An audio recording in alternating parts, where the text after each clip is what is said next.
to learn about this country, to understand this country. Uh, Not only metros, tier ones, tier twos.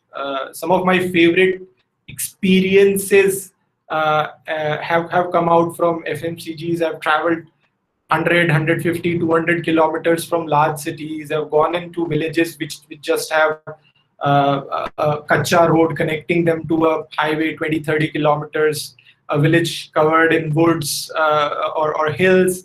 And then when you reach that village, there are one or two shops in there. And at Britannia, we were trying to figure out how do you sell more biscuits in this village.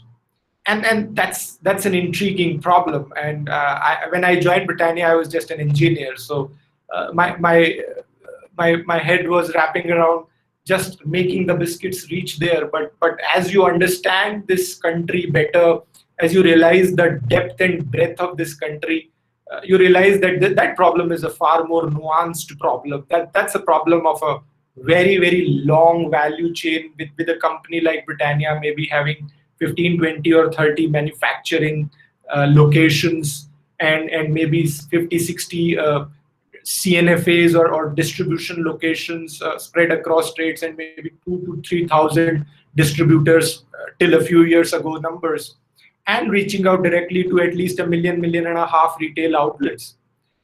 And that's the problem that I tried solving and I tried learning from.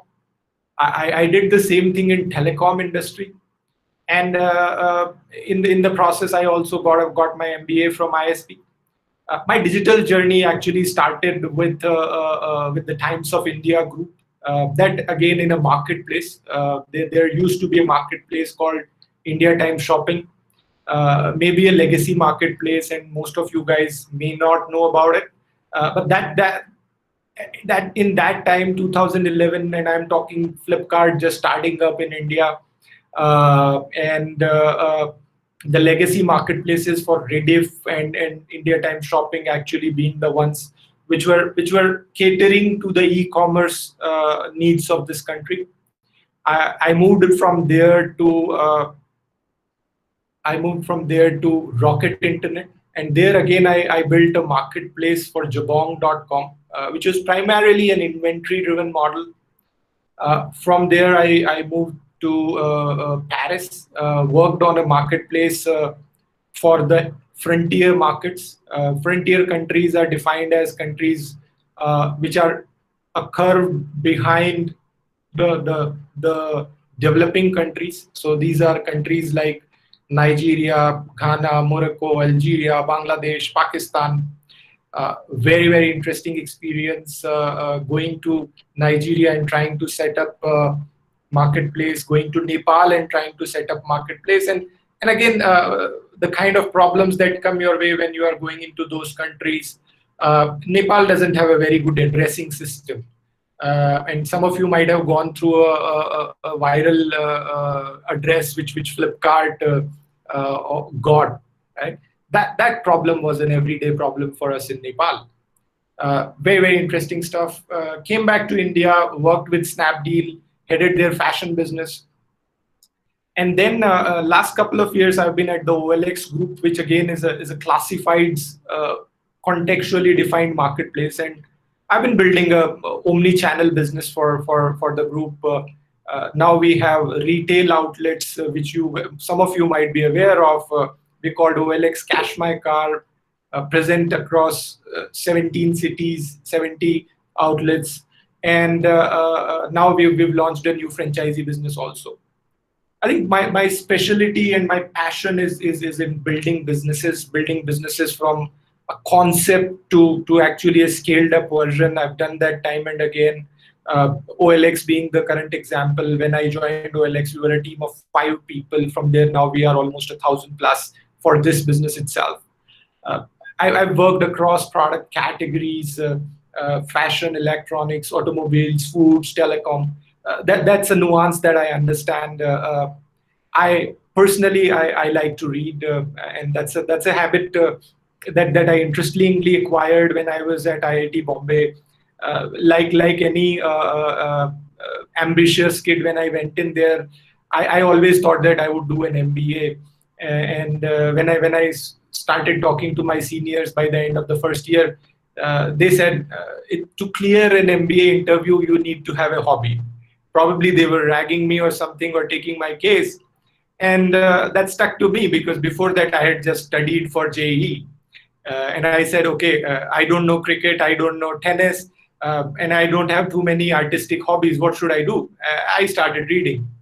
And that's where this hobby sort of started. I started with as simple as Harry Potter, moved to a bit of literature, moved to reading biographies, and now what I like to read is evolutionary psychology and sociobiology. Sounds a bit complex, but I'm sure most of you would have read this book called *Sapiens* by Yuval Noah Harari. It's about understanding why do we behave in a certain manner in certain situations, and that's an interest area for me. Uh, there's always a debate that goes on whether we behave because of our genes, whether our capabilities are because of our genes, or they are because of how we've been uh, grown up in our social surroundings. So it's a nature versus nurturer debate, which is a very interesting debate, and I'm happy to talk about that as well.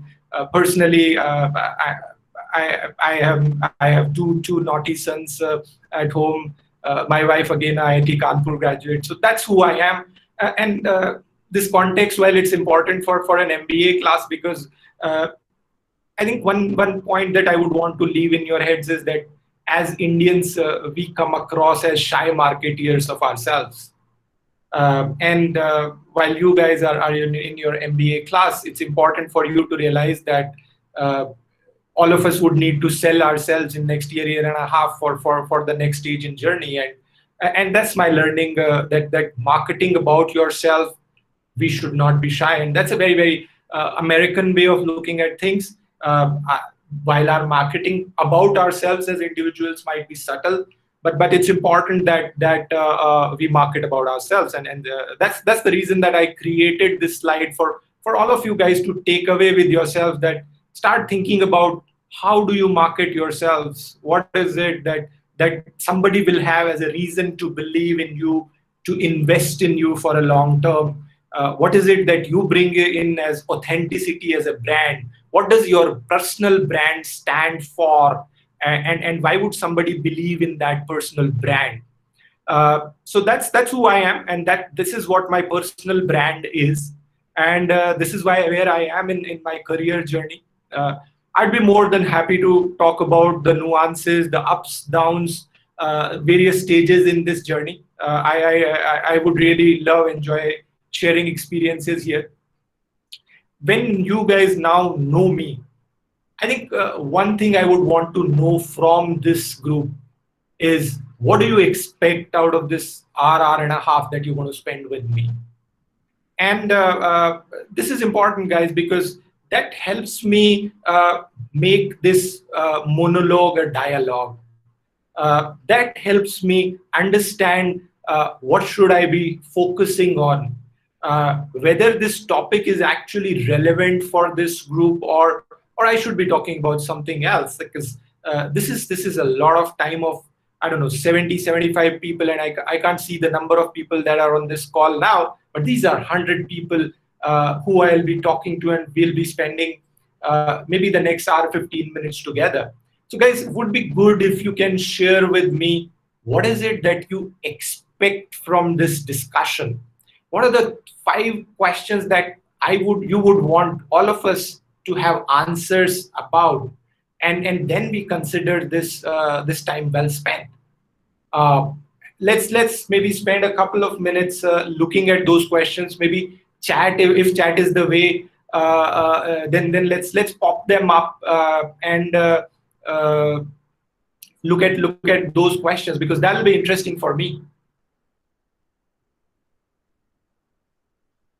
Uh, Yeah, I so think maybe everybody can just drop their questions on the chat, and then we can maybe look at it in that way. sure. Uh, so let me read these out. And so Jaya Mohan is saying, I'm hoping that all of us can read these chats, right, Bharat? Yes, absolutely. No, these are visible. These are visible to everyone. This shared Got it. chat. Yeah. Got it. So, guys, my preference would be to talk about some of these pointers because these are relevant to each one of you, and of course, this presentation can and these are anyways 10 to 12 slides. Uh, if we think that these questions are more important to you, I would prefer to talk about some of these things which are relevant questions coming from the group.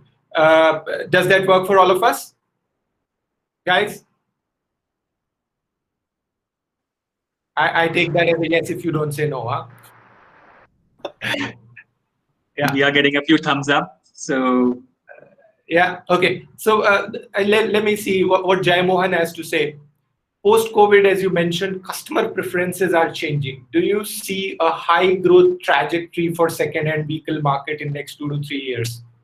Additionally, do you see any permanent change in customer preference in transportation, personal transportation with shared or public transportation? Thanks, Jay, for asking this. This is right up my alley, and I do this every day. So yes, I think the preferences for the consumers are definitely going to change, and we are seeing that already in the industry. Uh, so what has COVID changed in our lives? I think COVID has changed a few things in our lives. One, now a lot of us can work from home. And the reason that I think about it from a long-term perspective, right? And most of you would be coming from services or manufacturing industries. Uh, See, the way this services revolution came not only in India and in this world is the way the industrial revolution came in this world 3, 4, 500 years ago. The industries were set up at a certain place. People migrated to that place. They had to reach to that place or industry or a manufacturing setup at early morning hours, work throughout the day, and go back home. But that was the requirement of how a manufacturing industry could work, should work, and will work. I think the way we built services revolution in the last couple of decades was on the same foundation as the industrial revolution. But what has changed or gotten disrupted is connectivity. I think the realization is that a majority of the services can be delivered from home. And thanks to the telecom revolution that has come in not only in India but across the world, this revolution has changed the need for people to come together at a place and deliver those services. And that realization has become very stark after the COVID pandemic. I've been working from my home since March. Uh, I'm not sure if all of you are on campus, some of you are on campus, but a lot of organizations are thinking about having virtual or distant programs, and that is the change that we are seeing across. We on our laptops or phones are connected and can do from a distance what was expected on site. Now, this is the change of requirements and consumer preferences, which will impact many things. This will impact how our urbanization happens. Maybe we don't need to urbanize as much as we have or we were planning to. This will change specifically in the context of this question, our requirements for transport. Do all of us need to commute every day with so much traffic in the cities? Probably no. Uh, with COVID, for the short to medium term, there is of course an area or issue around uh, us not preferring shared transport, and that is definitely changing things for maybe next couple of years till the time we have vaccine for everyone, and hopefully the immunity that we develop as a result of COVID or the cure is medium to long term. But for short to medium term, people are not liking shared transport. That will have an impact on the shared transport delivery service providers, the cab service providers, even the public transport is seeing thin utilization. Now, what is that leading to for people who can afford? That is leading to people wanting to have their own two-wheelers and four-wheelers. For whosoever has money for four-wheelers is preferring four-wheelers. And that is why post-COVID, we are seeing higher demand compared to pre-COVID. To give you some facts from OLX, pre-COVID to post-COVID, our demand is actually 120%. While the supply is still 90% of what it was in the month of February, our demand has jumped to 120%. And what you're seeing here is that the demand supply gap, which was earlier this much, and used car industry typically has demand supply gap, that has gone up, which also has implication on the pricing. And if you see the trends across Europe, across America, actually this increase in demand supply gap is also making used cars slightly more expensive. 4 to 5% in America, 1 to 2% in Europe. We still don't have a very clear understanding of the direct impact on the pricing, but that is definitely the impact that we are seeing on the used car market specifically.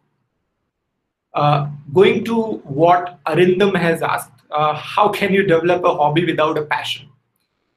Thanks, Arindam, for asking this. Yes, I have gone through this. I think the passion may not have been there, but I think the passion that I had was that I had to do an MBA from a good school like yours. I think, and once you have that passion, then you figure out ways and means to reach to that end goal.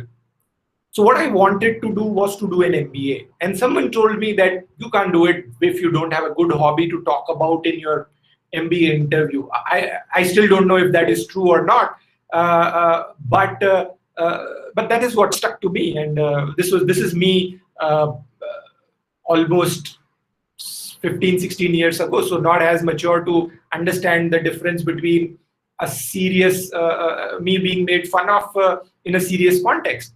But I think what needs to be extremely clear in our heads is what is it that we want. If that is clear, then you're willing to read Harry Potter and you're willing to read literature, and you're willing to do things that you don't necessarily enjoy or relish, but you do because you want to reach a certain place, but because you want to do certain things or achieve certain things. And I'm not one of those who says that everyone should always have clarity of where he or she wants to go. But if you have that clarity, then this becomes easier. If you have that clarity that you want to go to a certain place, then you should know about the building blocks or the steps to go to that certain place. You may enjoy certain steps, you may not enjoy certain steps. That is fine. But I mean, there is that saying, right, that smart people can do things that they don't like also.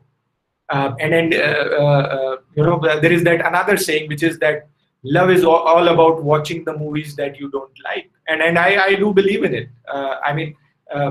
It's always easy to do things that you like, but to reach to the place that you want, you have to do things that do not necessarily fall in your strength areas. You have to make your weak areas strength areas to reach where you want to reach. So let me pull up the chat. Yeah. I think essentially, Amit, a lot of these questions are from your background, marketplace, auto industry, Sure. and e-commerce. I think that's the predominant theme that I am getting a sense of from these questions. Got it. No, maybe if that is the theme, then we go through the few slides that I have put together, and then we can come back to that. The questions that we have, that also works. Totally up to you, Amit. How would you like to go about it? Let's go through the slides. I'll take maybe 15-20 minutes to go through these slides, and then we can come back to these questions. I think we have enough and more to reach. Absolutely. The stage is yours, Amit. The stage is yours. So thank you. We are just here to support you. No, I think my important thing is that this hour and a half that we spend should be meaningful for all of us. While I enjoy marketplaces and while I enjoy certain kind of businesses, Not necessary that all of you do, and that's why I want it to be as interesting for you as it is for me. Absolutely. Thank you for that. But I think what we this would also give us an insight about a new industry. So we'll talk about other subjects as well, maybe after this. Yeah, guys, I hope the slide is visible to you now. It is, Amit. You can go full screen as well if you would like to. Sure. Let me do that. So the question, why are marketplaces relevant to us? And when I look at these are fancy ways to sell what I have in this presentation. But for me, marketplaces are a natural extension of how business is being done and how business will be done as we move forward. Any industry takes a path. We were doing business in a certain manner, and industrial revolution came in. We were doing business in a certain manner, and a services revolution came in, or a green revolution came in, or a milk revolution came in. I think these are natural ways how businesses evolve, how they become more efficient, how do they become bigger, and marketplaces, in my way of thinking, is how businesses evolve to become more meaningful to service providers, customers, service sellers, and the product itself. Of course, it is always good to look at the valuations of companies, and we always know that the Microsofts, Apples, and Amazons, all of them have in their ecosystem approach a lot of marketplaces around, and that is one thing which makes them all pervasive. That makes them part of our lives. And I mean, specifically the way the Chinese marketplaces have grown and how they've evolved and disrupted any industry that we are a part of. It's always inspiring to look at how that evolution is happening. I think ByteDance, you guys might be aware of, is currently a contentious issue to talk about. TikTok being banned in the country, but it's again a marketplace, right? It's a content marketplace of people wanting to provide interesting content and people wanting to consume it. Uber at the very heart is a marketplace where people want to provide driving services and vehicles and people wanting to use it. Uber and Didi are almost the same business models, just the geographies become different. WeWork is a marketplace for office services. Airbnb is a very, very interesting marketplace, and I really respect that company for having evolved in the manner that it has. This is a company which has revolutionized a lot of services of stay. This was an area that all of us were unaware of, but if and post-COVID Airbnb would be definitely a struggle to sort of catch up for where they were earlier.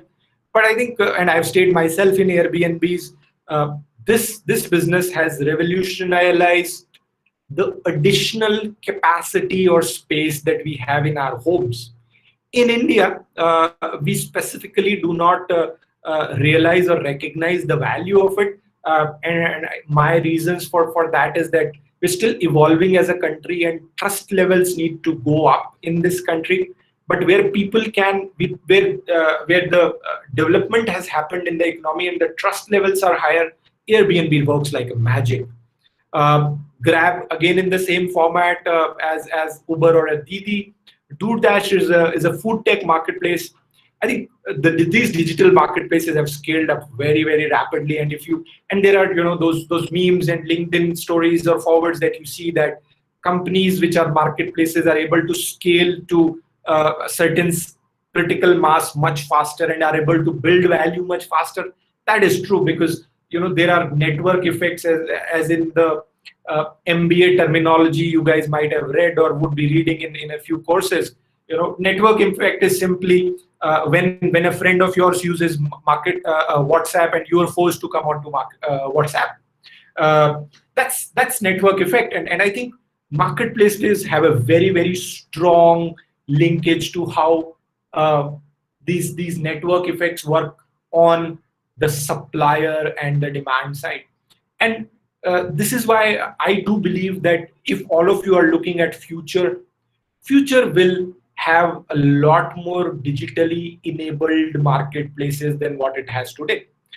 Every industry or all relevant industries will get disrupted. Marketplaces bring suppliers and demand together in a seamless manner.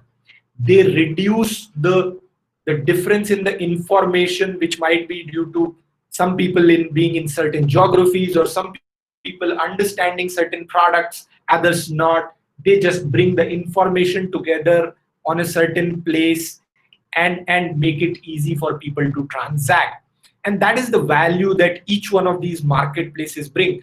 Think about the life that we had before before Uber and Ola. And before Uber and Ola, we had a life with maybe Meru, if some of you guys have used it. And pre-Meru, there were just taxis which you would go out and hire.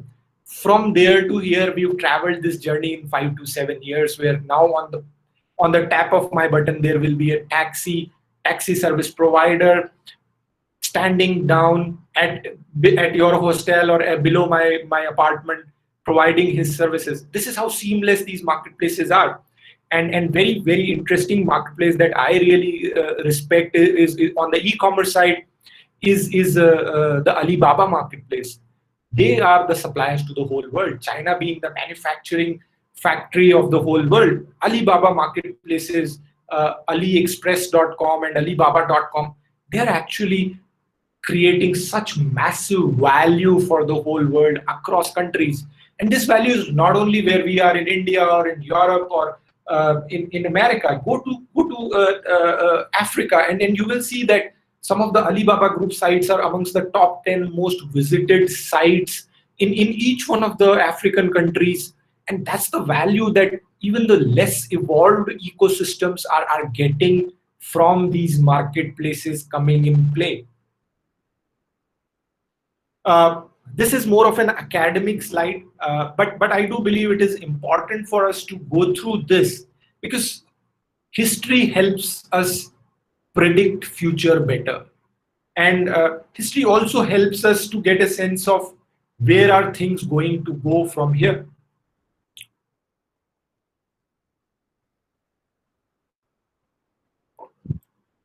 And the way I look at it, the history of marketplaces is the history of trade. People used to barter rice for maybe a gram, or rice for meat, or non-vegetarian, or an art for food. And from that is where trade began. And this is probably 10,000 years ago, when agriculture actually started. That is when this trade also started. From there, I think there has been a continuous wave of specialization, from people moving from barter to shops. This is specialization. Now I bring in all the grain that is in my village to my shop, buy it from everyone, and then you know where to go to buy grain from, or certain kind of meat from. And that specialization took place because currency came into being, and barter got barter. People stopped doing barter because it was easier to do it with currency. And then markets popped up. Then there was aggregation of those shops. And if you look at it, I think the same thing is happening in the digital markets also, or digital marketplaces also. From where they started, the markets to the managed marketplaces, the same journey is being traveled by the digital marketplaces also. I think one interesting concept here is the online classifieds, which may or may not be construed as marketplaces, but I look at them as, again, marketplaces for anything and everything, be it used or new. And I represent OLX. We know that a lot of transaction happens enabled by a classifieds marketplace on OLX and platforms like that. Craigslist being there in America, then Gumtree in UK. These platforms do enable a lot of transaction which is not necessarily visible in terms of monetary value, creates a lot of convenience for the service users on both sides. And this is an evolution that has started to become favorite of mine, because it is simple in its approach. You just go out there on the digital marketplace, post what you want to sell, and people in 5 to 10 kilometers would buy it from you. And I think the simplicity of this online classifieds also goes back to how we've evolved as humans, right? We've evolved from being a tribe or from being in village. And in online classifieds, majority of trade is actually hyper local. And when you start listening to these buzzwords as hyper local or geography centric, that is when you realize that while we are building a lot of value on expanding footprints across the globe, there is a lot of value that already exists in a small community which may not have been harnessed.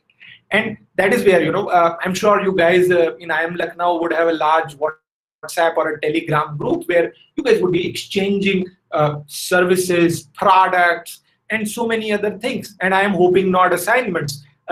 but that's again a very, very classified way of marketplace. That's again a marketplace where someone is a giver and someone is a taker in a very, very small and concentrated geography. That's a lot of value that these marketplaces are creating. From classifieds, the marketplaces have moved to online marketplaces. Examples being, the Amazons, the Flipkarts, and then they've grown and changed into two different business models, which are, inventory owned or inventory controlled, and supplier having control of your experience. And in the next slide, I will talk about this part in detail, because this is a very interesting aspect of how you look at a marketplace from the perspective of how does it control the value chain. But in this whole chain or evolution, there are 2 points which are very clear. There is a reduction in the cost of ownership of the good. Sometimes you just don't own the good, but it gets transacted, which would have been unthinkable 50 years ago. And there is a standardization of experience that is happening as a result of these marketplaces becoming more process driven and trying to scale. It is important that your processes are also standardized for long term.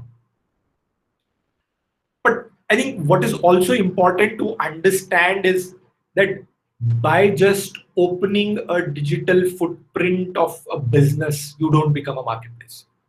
So if you have 5 products of yours and you're now starting to sell them online, you're not a marketplace. That's just a shop which has a digital footprint. I think the marketplaces have much more of an element of network effect on both sides. When you have that network effect, and I'm sort of using this again and again, that is when it becomes a marketplace which is self-sustaining and growing. The power of a marketplace is when both these communities grow without the intervention of the platform. That is when the marketplace is creating real value for itself and for the community. So this is how the marketplaces in the digital side have evolved. When you look at some of the 1990s and Craigslist, in an article I was reading a few months ago, it was called the cockroach of internet era, and it's a very, very interesting company with less than 50 to 100 employees, creating close to 500 million to $1 billion value every year. This company and this marketplace has survived the test of time.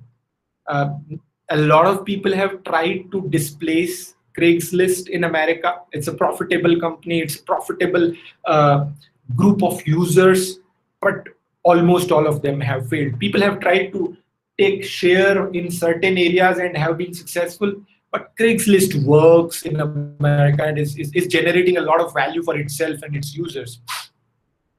What happened? Craigslist is a horizontal marketplace. Craigslist offers all kind of services, from you being able to sell your furniture to your electronics, to vehicles, to real estate. Craigslist is horizontal, and horizontal platforms tend not to specialize.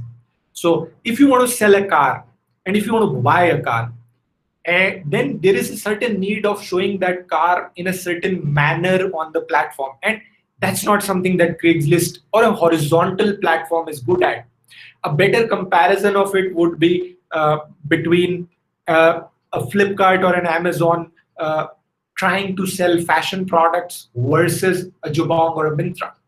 uh, when you go to a Jabong or a Myntra, the kind of detail and the kind of engagement that you do to buy a product which is fashion cannot be the same on Amazon or a Flipkart. And there are two reasons to it.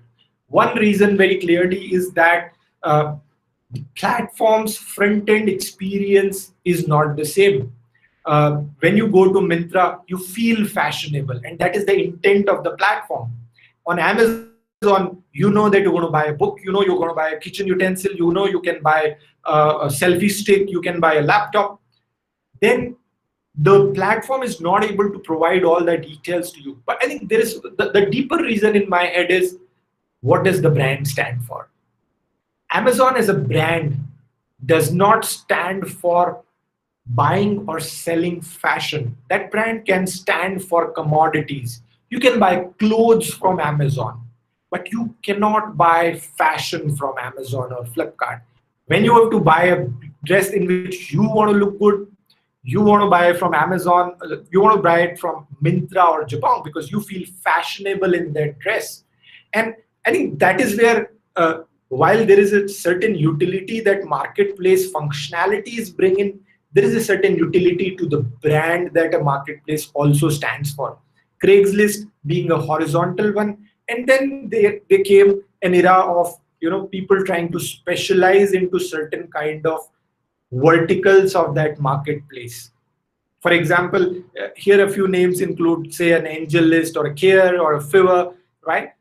And then came the era of Uber and certain services which were not necessarily being offered online, moving online, driving as a service for that example, or vehicle inventory. So I have a vehicle standing below in my parking, and I don't use it for 6 days.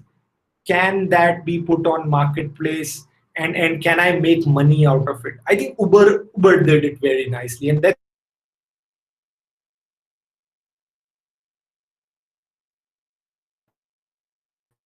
where create. I think Amit, your voice is voice is getting cut.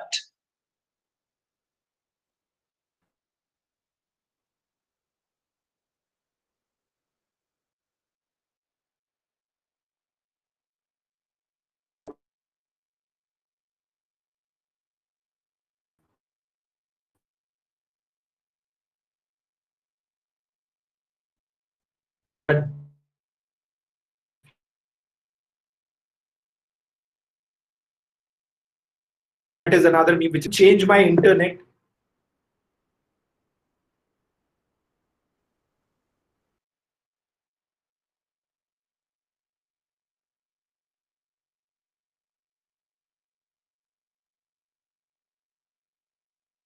Yeah.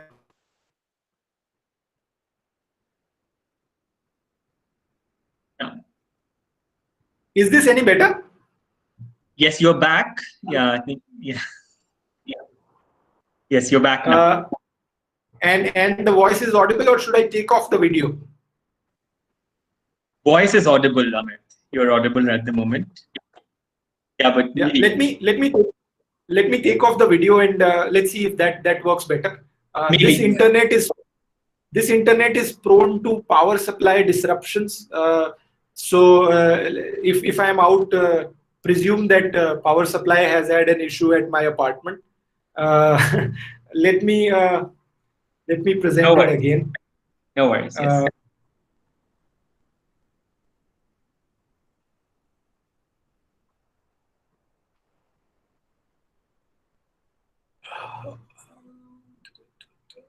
Yeah.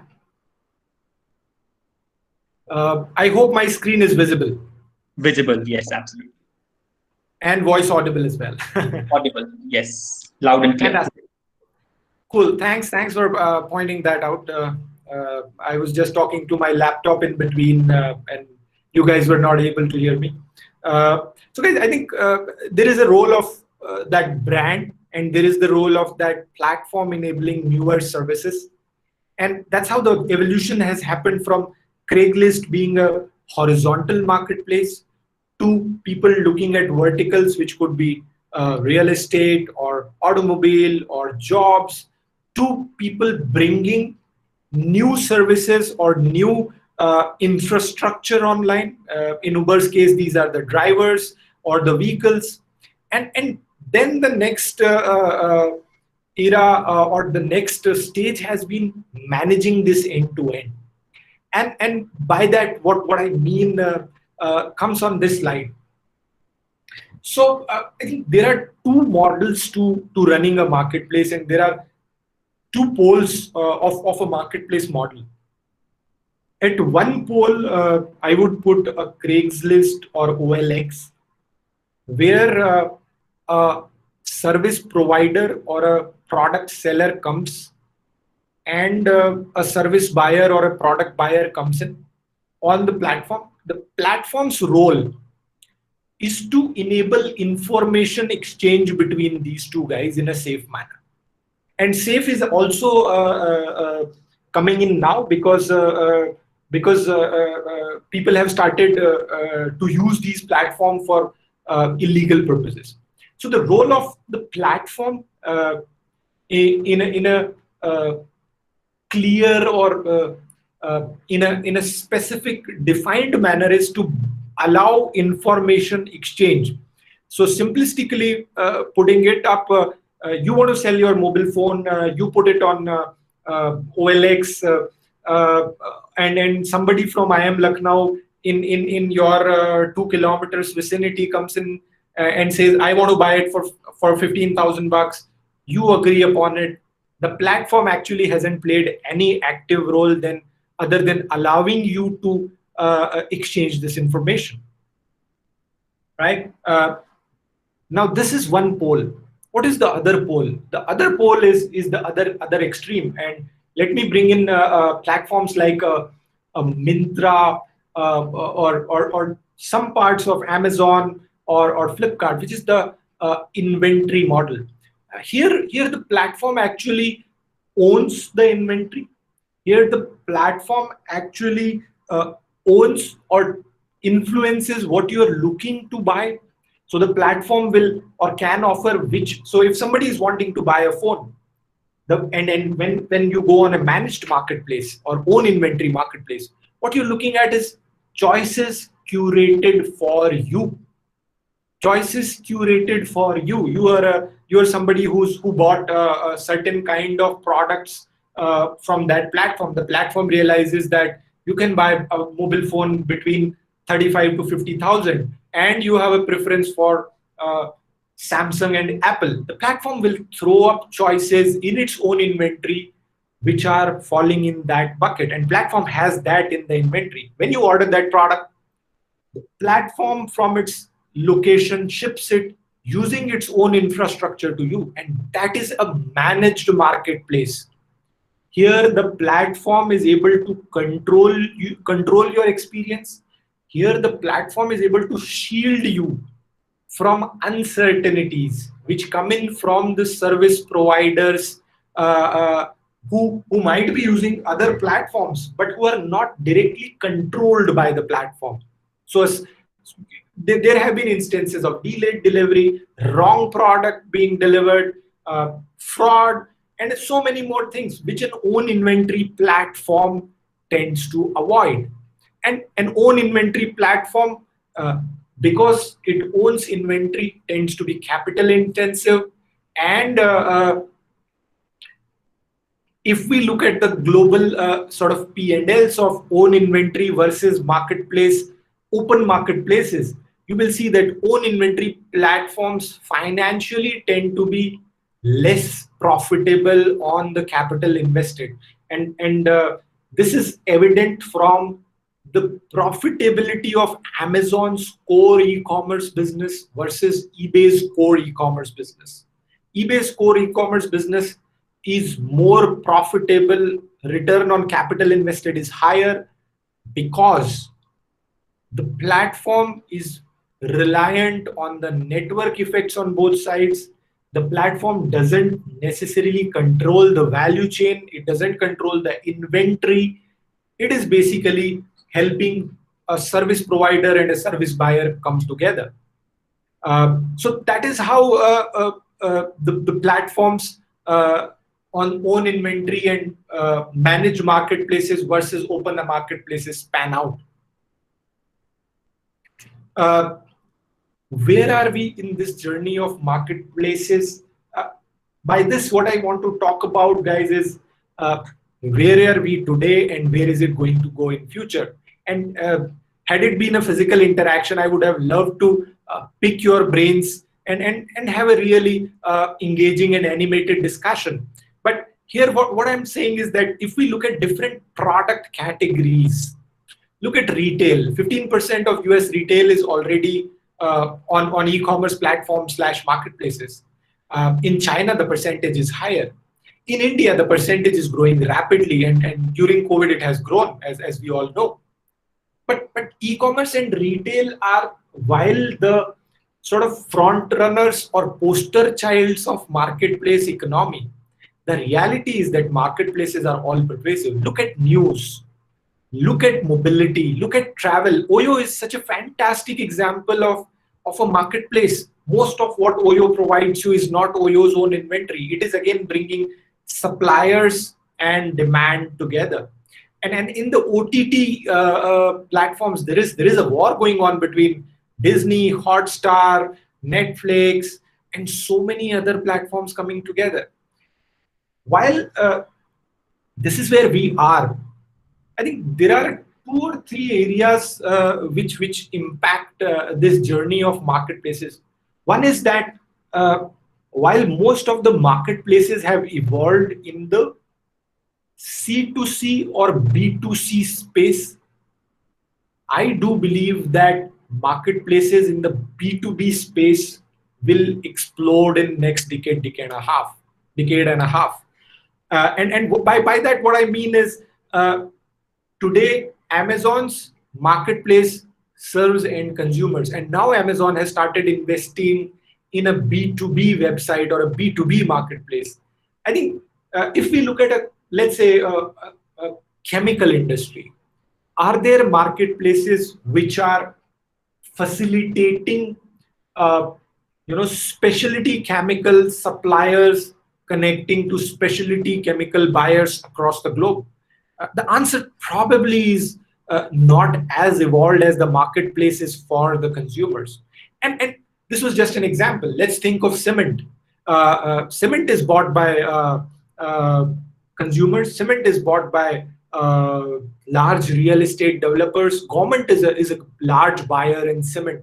And that's a commodity which I think a couple of startups tried bringing to marketplace, weren't successful. But some of these commodities will and should come to marketplace. That will make the value chain of these commodities easier, smoother, and hopefully more profitable. That is one area which I'm really excited about. The second area that I am really excited about is how does the government use this marketplace phenomena. And you would be aware of the e-government marketplace, which has started to do in a lot of GMV and transactions, but it is in the very initial stages of what it can offer to the government, to the suppliers, and to this country. I think a marketplace, a digitized purchase for this country can help create a lot of transparency and trust, both on the supplier and the buyer side. And I think that's a step which will go a long way. And I'm really hopeful that step will be more global in nature. And some governments would have already done it, but a lot of governments would do it in future by bringing their purchases online via marketplace. So now I will talk a bit more specifically about the used cars ecosystem which I represent, because I've given you guys a reasonable framework to learn and understand marketplaces and how they operate, and poster childs being e-commerce and probably mobility. The value chain of the used car ecosystem has a massive role for the marketplace. But let's first look at this diagram. What is happening in the used car ecosystem? So the way this ecosystem works is a consumer who's bought a car maybe 3-4 years ago now is wanting to upgrade or wants cash, and this is a customer who wants to sell his car. Uh, this customer is wanting to sell his car, has 2 or 3 options in front of him or her. One option is to sell in friends and family, and in India actually that is the majority sell that happens. People sell it to their friends or family directly, and that's the reason that a lot of paper transfer for pre-owned cars don't happen today in India. The other 2 options are more trade driven, where consumer goes to a dealer, the dealer offers a park and sell service. You go park your car, whenever it gets sold, I'll give you the money. And that's also a reasonably mature trade happening online. No, sorry, which is happening offline. The bigger shift that we've seen in last 5-7 years is the role of the platforms. A platform like OLX has come in and created a aggregated supply of pre-owned cars in this country. And this platform now offers this supply to the consumer buyer and to the dealer. And look what has happened as a result of this. Now the consumer seller is getting more information about possibilities to sell his car, and his price realization becomes better. His ability to sell it faster also is better, because on a platform like OLX, you would get 20 to 30 people asking for your car within 48 hours. And if you're really wanting to do the deal, you can do the deal in 48 to 72 hours and you have cash with yourself. I think that is also a phenomena which a platform like OLX or the classifieds platform enable for the used car ecosystem. In this context, let us also understand used car as a product. So what are the key characteristics of a used car as a product? And here I would make these following pointers. It's a non-standard product. Every used car is a different product or a different stock keeping unit, as it is called in the industry. The second thing is that in the Indian ecosystem, or in most ecosystems where vehicle histories and vehicle databases are not integrated, the value of the product is not known.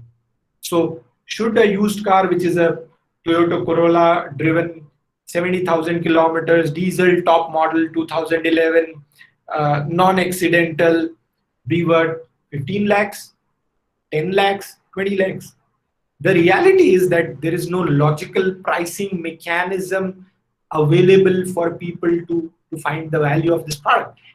And this is a very, very interesting problem which some of the other industries have, and marketplaces have solved this for a lot of industries also. If you look at it, Uber as a marketplace has solved this for the transport ecosystem. Earlier, if you go to a cab hire outside Mumbai, and I respect that city a lot, you would have to pay what the guy asks, and Uber has standardized that for us.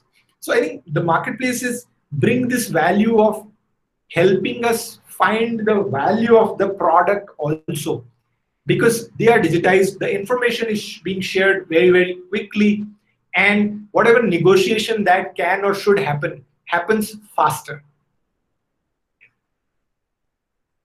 Let me take a sip of water. Hi, Amit. Yeah.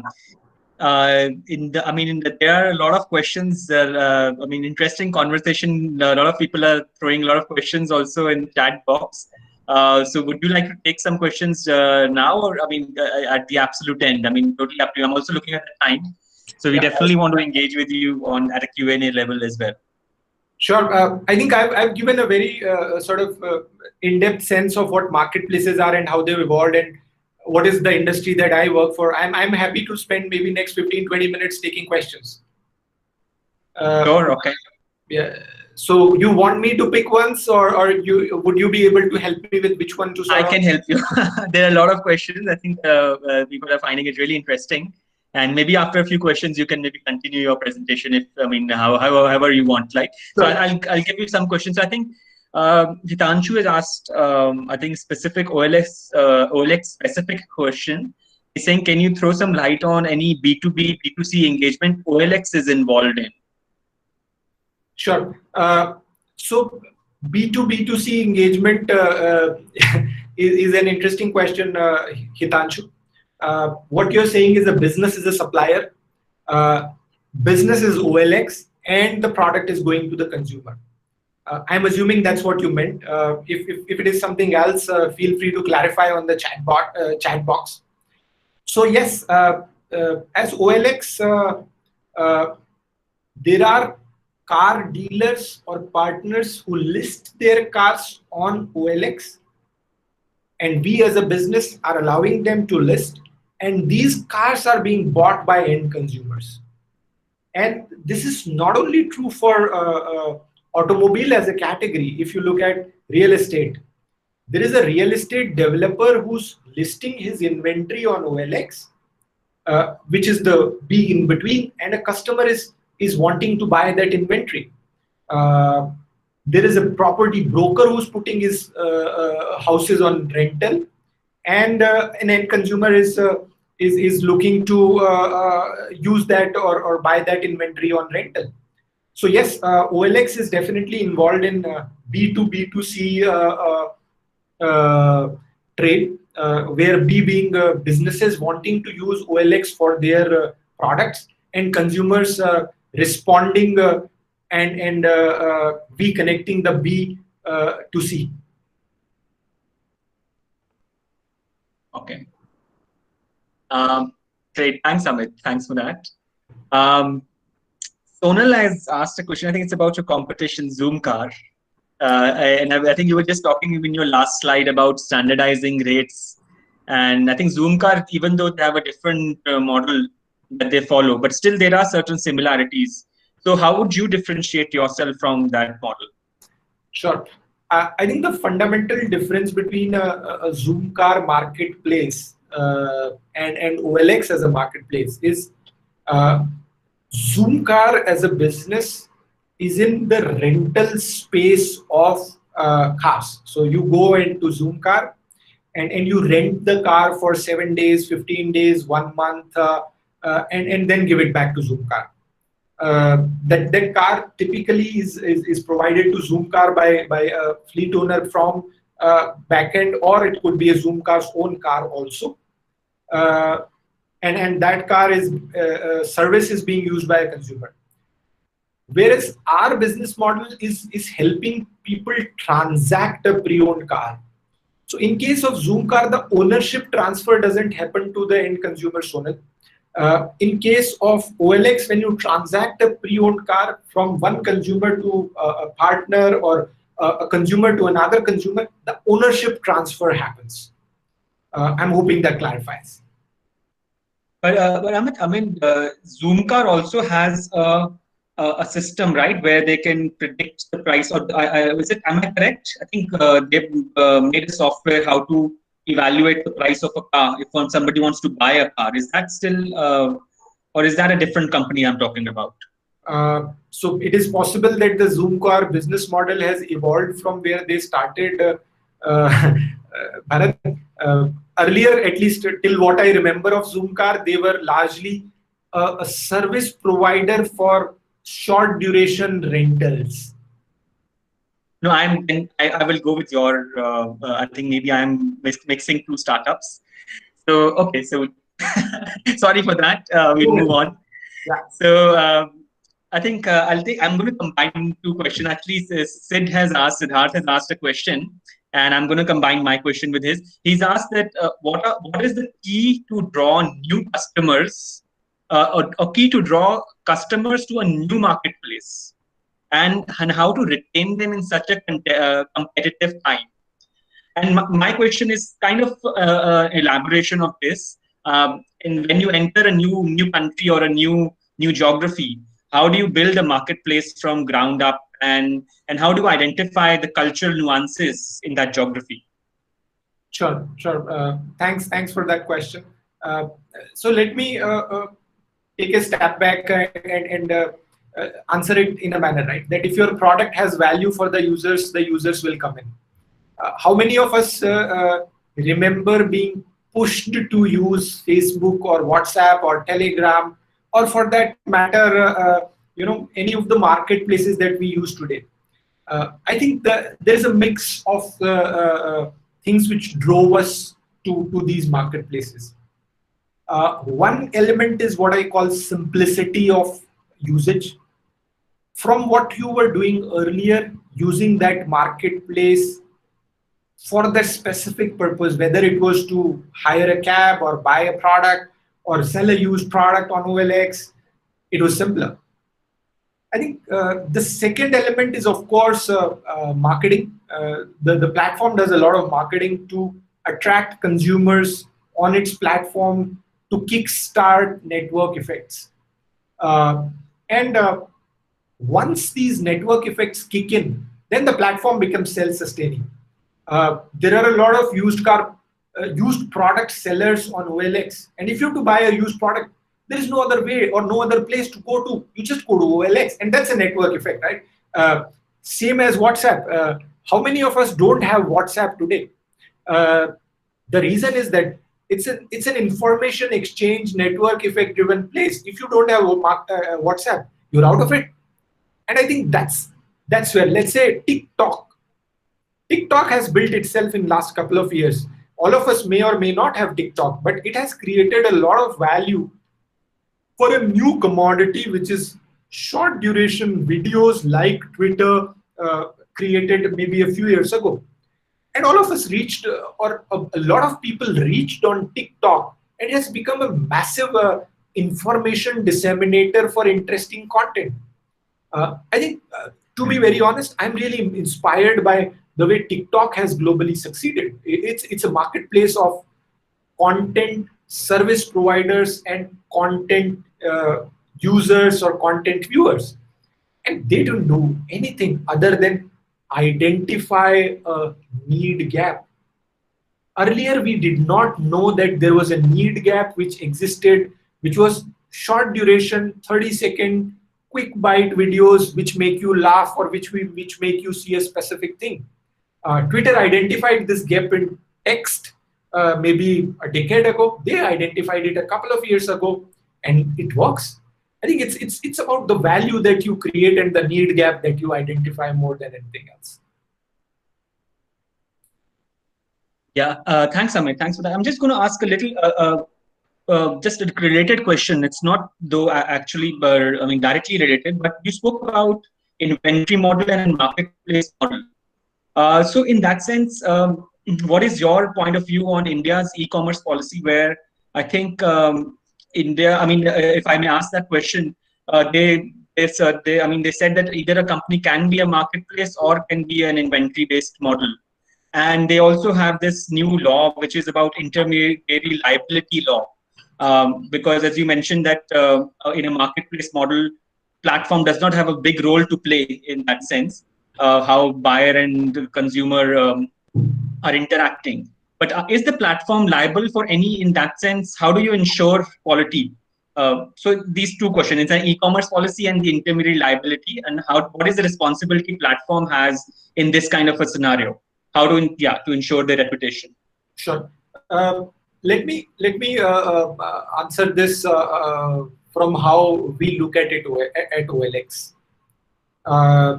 There are people who try to misuse the platform, and I think it is our responsibility as a platform to create safe environment for people to exchange and trade goods. And for that, there are a few things that we do to enable this. One, When you go and use our platform, we create or educate people on how to safely use the platform. So, for example, if you are using OLX and if someone says, come to meet me at a distant place at 9 o'clock in the night, don't do that, right? While it may be obvious to for somebody who are in deep need of a certain product, they may do it, but it is unsafe. Meet somebody at a place which is a public location, and that's the education part of it, and that's the part where we continuously enable for new internet customers who may or may not have done this in past to do it in a better manner. We are always giving them safety tips, telling them what may be right, what may be the sort of not approach which is not preferred. The second thing is we use a lot of technology to filter out suspected content as a platform. And the third thing is continuously working with law enforcement. And we are a part of this community, and if there is something that the law enforcement needs from the platform, we transparently share it with them. So some of these things are very, very critical for any platform to actually ensure that the community engages with it. As a responsible part of this community, whether you are an e-commerce marketplace or you are a classifieds marketplace, food tech, fintech, being a part of the platform of the community, you have to do this. And that's how you build this platform. And there is another element at it, right? Also, if people are successful transacting, the platform will grow. So some of these things the law may push us to do, but platforms which succeed in long term should be proactively doing this. Thank you so much, Amit. There is a flurry of questions in the chat box. I'm having a tough time keeping count. So I'm going to pick some. I think a lot of interesting questions. I'm just going to pick maybe next question from Vibhash. He's talking about the electric vehicle market, and he's saying that how as EV market grows in India, how is OLX planning to assess used EV cars? I think it's still early days, but still a question related to that. And mostly, he's mentioned that OEMs don't share their diagnostics data. And how will you assess the battery life? Any thoughts on this, electric vehicles as a subject? I think this is a fantastic disruption which is coming our way. I'm really excited about lower pollution and simpler cars. These cars do not deteriorate as much. The mechanics of these vehicles is simpler. I think let's try and compare where we are today with the pre-owned cars and the pre-owned cars that we have from the history, and how EVs will be, right? We still have processes to assess what a vehicle is today. Some of the information we get from the OEMs, some we don't, and as a country we do not have integrated databases on RTOs, on the insurance service providers, on the banks, and all that. But I think as OLX, we've been able to build that capability to assess the value of a car with reasonable accuracy. And I think as EVs come in, that capability we will be able to develop. And I understand your question, Vibhash, when you say that this is specifically sort of around the battery, because that is going to be a more important determinant of the value of that product. It is possible that the EVs might get sold with or without batteries also. But if it is just about assessing the value of a battery, I'm sure there are ways and means to find that. I haven't done that or I haven't looked into it. But these are the problems which will get solved over a period of time.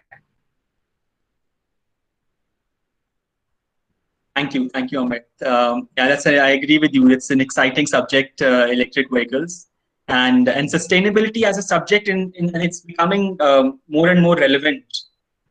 Any thoughts, Amit, on this aspect when people talk about more cars, more pollution? This debate that goes on that cars are leading to more. I know it's a controversial subject. Sorry to put you in a spot, No, no, but that, who better to ask than you? Because this is a debate that we keep hearing. I think CM and a lot of industry bodies and government citizens are also fighting this. So, any thoughts on how to reduce vehicular pollution in that sense? I'm really hopeful that COVID would reduce this for long term for all of us, Bharat, uh, because I think the way this services revolution came in, all of us were to reach our office at 9:30 and work on our laptops with the internet connected. I think the need of commute would probably go down over a period of time. The need for centralization of services and service providers will go down over a period of time. And I would thank COVID-19 virus for that. It is a humanitarian tragedy and a disaster that we are going through. But in long term, I do believe that it can modify the path that we've taken as a humanity. Uh, and some of the things that we've done in that path may not have been correct, specifically on the side of so much pollution. And then hopefully COVID solves it for us in next 3 to 5 years. Thank you for that, Amit. Um, Moving to some specific industry-specific questions, Aman is asking about how do you see competition from OEMs such as Maruti, who are also doing very well in used car business, and also considering the fact that I have a Maruti car, Aman has a Maruti car, I would prefer to sell it only to them rather than to OLX. Okay, that's a bit uncomfortable. What is your customer acquisition strategy to woo customers from such OEMs? That's a good question, Aman. The way I look at it is, as a customer, you have certain value that you need from a product, and that value needs to be maximized. I think that is exactly what we do best at OLX Cash My Car.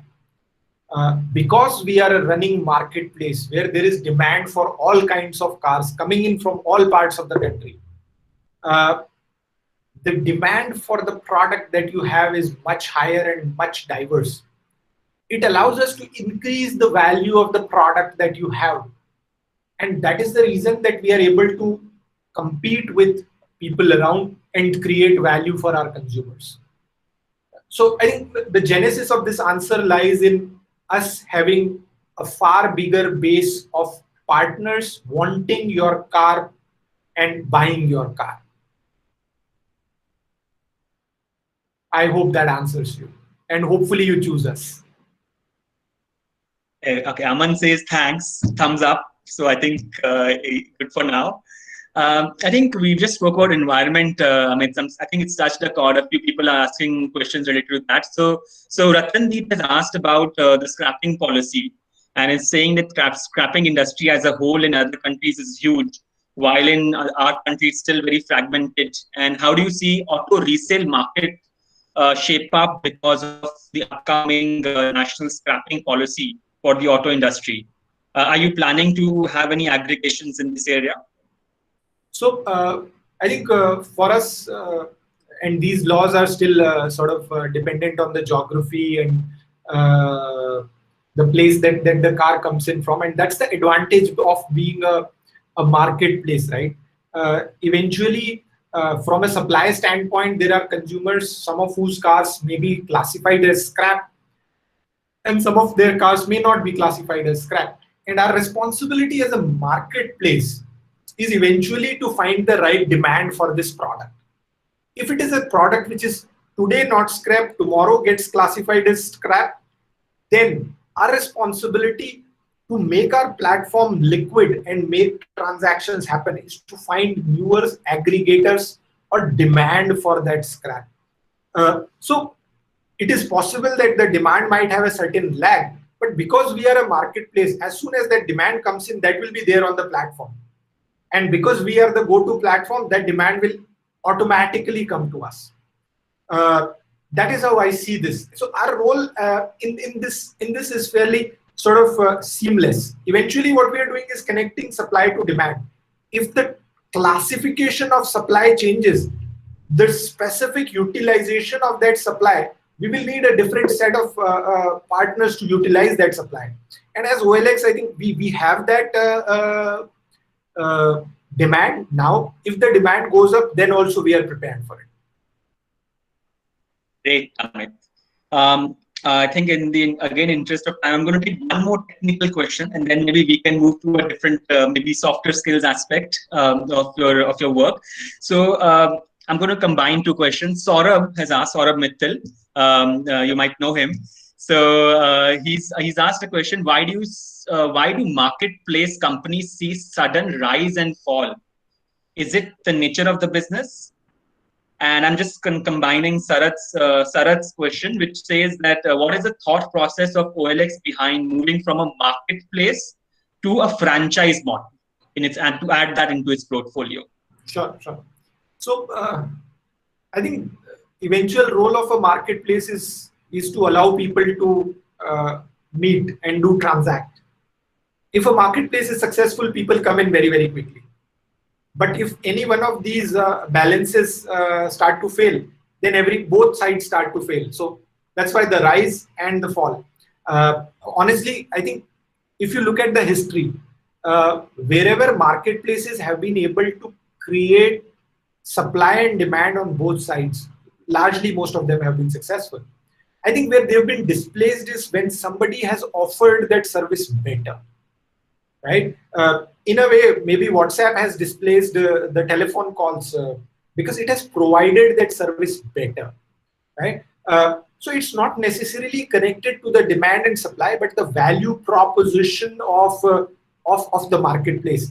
If you do it easier and better for the demand and supply, somebody else, if the one who's doing it better will rise. If a marketplace is not able to remodel itself to better ways, it is like any other industry, and the rise and fall in a digital industry happens faster. Now, going to Sarat's question, the OLX thought process from marketplace to add-on, I think the franchisees that we've launched are a continuation of our marketplace thought process. So up till now, our marketplace has largely been digital or online, where the supply meets the demand. But now what we are facilitating is an omni-channel strategy, that the demand can meet the supply, or the supply can meet the demand on the offline channels as well. So the partners who are supplying these cars for our consumers, earlier they were listing their cars on the platform, and they were getting demand from the consumer. Now we are facilitating the same thing in the offline retail. So in a way, it reinforces our marketplace, not just in the digital conventional model, but also in the offline model. That is how we see it. Great, thank you, Amit. I think that was great to know. Sarath is also saying thanks. So I want to move a little bit towards the softer skills and the leadership skills that we also want to touch upon. So I think one thing I found really interesting when you said that your team at OLX grew from 5 to 1,000 in a span of a couple of years. And you also touched upon that you've gone into some new categories. You talked about frontier countries, and you grew marketplaces from ground up. These are really important, leadership and, in the sense, management skills. So what would be your, Amit, advice on building a team? And what is your experience? Any thoughts on that? Sure. I think my hiring philosophy has always been hire people equal or better than you are. If you do that, you are able to build businesses better and faster. A lot of people I've seen feel insecure hiring great people who work with them or for them. But I haven't seen them very successful. People who hire people better than themselves, people who know more than themselves, people who will do the job better than themselves, are the ones who succeed better. or who succeed more and who go up. That is one. I think the second thing is that for a leader, when an organization grows from 5 to 1,000 or 5 to 50 or 5 to 100, it is important for him or her to keep it in his head, in the head, that what got me here will not take me there. I would sort of put this for all you guys also. What got you to the course that you are doing at IIML will not take you to your journey in your career ahead. What got you successful and you reached here will not take you there. And let me give you a very, very sort of nuanced example. When we were a team of 5, we would procure 5 to 7 cars a month. And I would know the details of the discussions that we were doing with consumers or partners and how each car was sort of transacted. Today, we as a business transact thousands of cars every month. If I work in the same manner or even remotely close to the same manner, we as a business would fail because I would not do what is right for my business. A couple of years ago, it was important for me to prove the concept of this transactions business and make it scalable. Today, my role as a leader has changed from that to now looking at the future and building this company of 1,000 to many more thousands. And the path cannot be the same. My responsibility cannot be the same. And my team's responsibility or my direct team's responsibilities also cannot be the same. And that applies to our lives as well. The way we got a good number in the 5th class doesn't work in the 10th, doesn't work in graduation, doesn't work in our first job. I think in our lives journey, all of us, we need to realize what has made us successful will not make us successful in future. And that's very, very difficult. And the reason that this is difficult is because we as individuals try to look for patterns of what made us successful in past and try to repeat those. And that's the mistake. While it is important to understand the situations in which we became successful and get inspired from them, but it is not correct to repeat the same thing because the problem has changed, the context has changed, the scale has changed. And that is something that I would strongly recommend all of you to think as to what is it that you will do differently when you go to, whatever you intend to or you're destined to do post IIML now. Would you be doing the same things as you did on campus or before that? You should not. That's not a great strategy for career.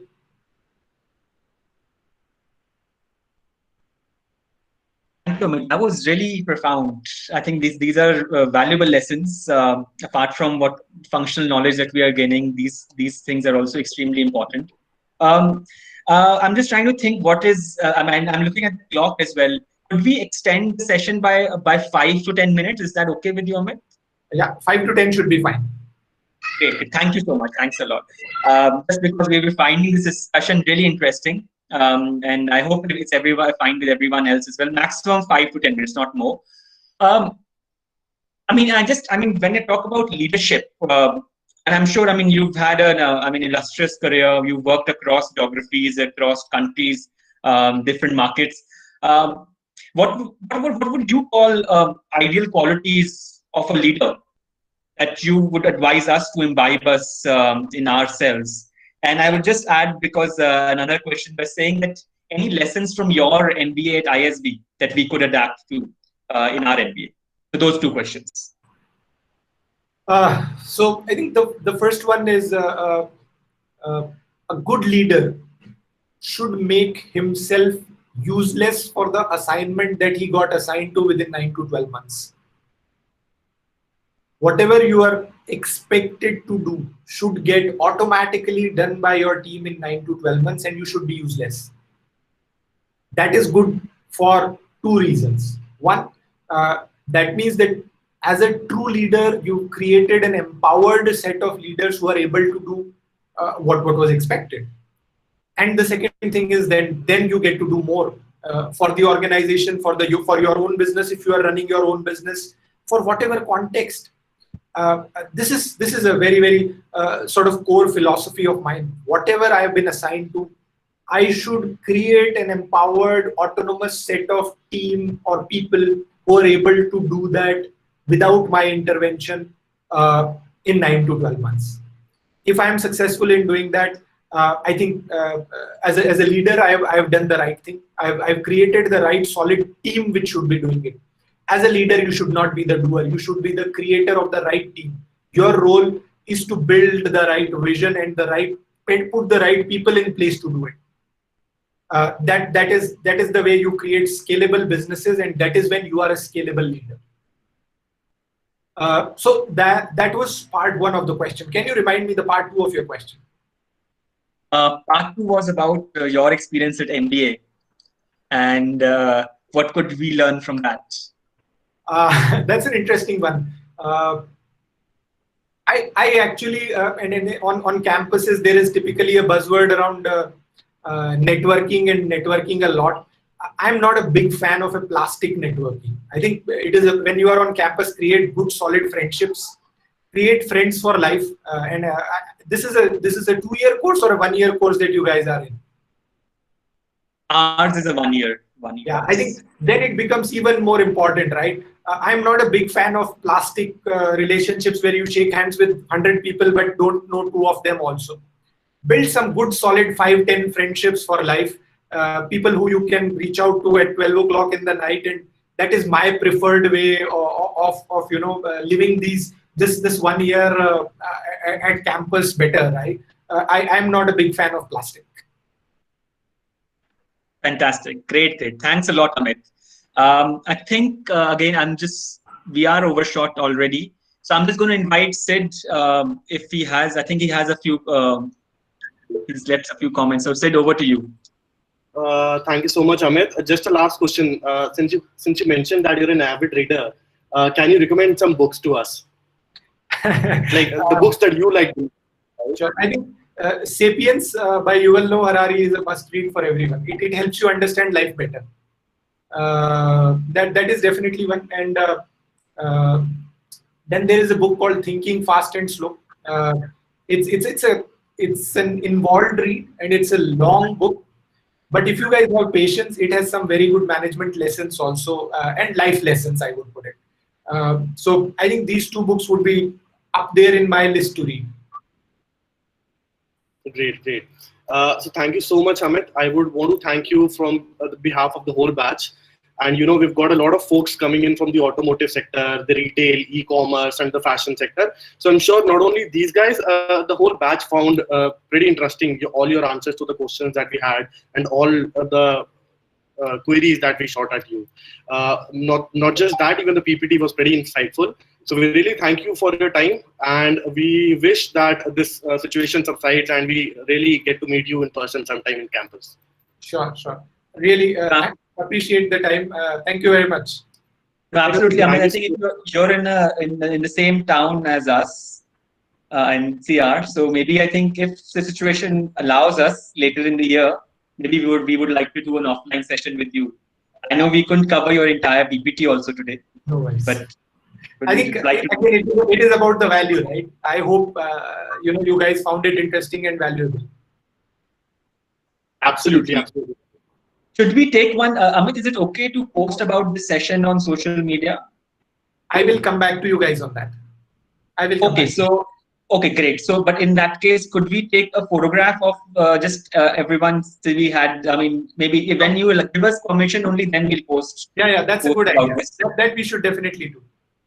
Okay, great. So I would just request everyone for a few minutes, could you switch on your camera, please? You'll get to see how well dressed we all are. No, I've gone through the MBA, so I understand. So great. A few more, please. Brilliant. Just 1 or 2 more. Thank you. Thank you very much. Thank you so much. Bye-bye. Thank you, Amit. Thanks for your time. Thank you. All right, good.